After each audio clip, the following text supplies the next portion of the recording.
આવીને ઢંઢોળી અને કહ્યું જિંદગીને, અરે તું કેમ આટલી બધી એક બાજુ એકાંતમાં બેસી રહી છે? અને આજે તારો ચહેરો પણ એટલો બધો ઉદાસ છે, ચહેરા પર એટલી બધી વિટંબણાઓનો ભાર પણ જોઈ શકાય છે. પરંતુ ભલે તું ના કહે, પણ મને ખબર છે કે આજે તારો જન્મદિવસ છે. કેમ કોઈએ વિશ નથી કર્યું? Happy birthday mummy. વિશ નથી કરી કોઈએ તારી જન્મ તિથિ યાદ નથી કરી? કે પછી યાદ છે છતાં પણ નથી યાદ, એ રીતે નિગ્લેક્ટ તો નથી કરી ને? પરંતુ ચિંતા કરવાની જરૂર નથી. તારા જન્મદિવસની ખૂબ ખૂબ સારી, ઢેર સારી શુભેચ્છાઓ હું આપું છું. મને પણ ખબર છે કે તારી સાનું સોગાદ, સંપત્તિ, સુખ સાહેબી અને સત્તા, માનપાન, આ બધું જ તારી સાથે હતું.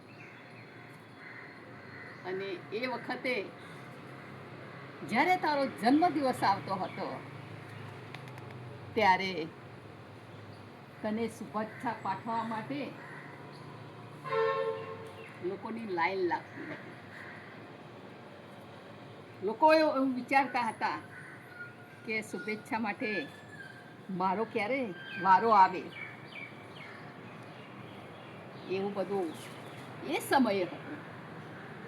કેમ કે સમય તારી સાથે હતો, બધું તારું ફેવરમાં હતું. અને એટલા માટે જ લોકો તને સાથે રહેતા હતા, સાથ આપતા હતા. એમાં પણ ક્યાંક કેમનો સ્વાર્થ હશે. અને એટલા માટે તારા જન્મદિવસની ઉજવણી એ લોકો બહુ જ ભવ્ય રીતે કરતા હતા. પરંતુ ચિંતા ના રાખીશ, ચિંતા ના કરીશ. તારા જન્મદિવસે મેં તને જે શુભેચ્છા પાઠવી છે, સમય તરીકે હું તને કહું છું કે હવે તારો સમય પલટાઈ જશે. તું જે પણ કામ કરે છે એ કામમાં તને ખૂબ રસ થશે, તને ખૂબ આનંદ થશે. અને એ કામ ધીરે ધીરે ખૂબ સુંદર મોટું વૃક્ષ બનશે અને એની સુગંધ લોકો સુધી પહોંચશે. અને જે લોકો તને શુભેચ્છા પાઠવવા માટે તૈયાર નહોતા, તારો સમય સાથે નહોતો, એ લોકો તને શોધતા આવશે કે આ જિંદગી ક્યાં છે, મળવું છે મારે, એને શુભેચ્છા પાઠવવી છે, એની સાથે સારી વાત કરવી છે. અને મને પણ ખબર છે કે એ લોકો તને શોધતા શોધતા ગમે તે પરિસ્થિતિમાં પણ, ગમે તે રીતે પણ તારી પાસે આવી પહોંચશે. અને એ જ્યારે આવે ત્યારે તું ભૂલી ના જતી હો કે એક વખતે, એક સમયે એ લોકો તને છોડીને જતા રહ્યા હતા.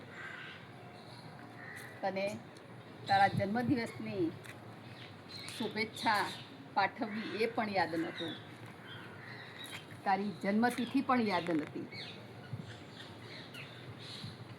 આ બધું આવું ક્યાંક ને ક્યાંક થતું જ રહે છે, થાય છે ને?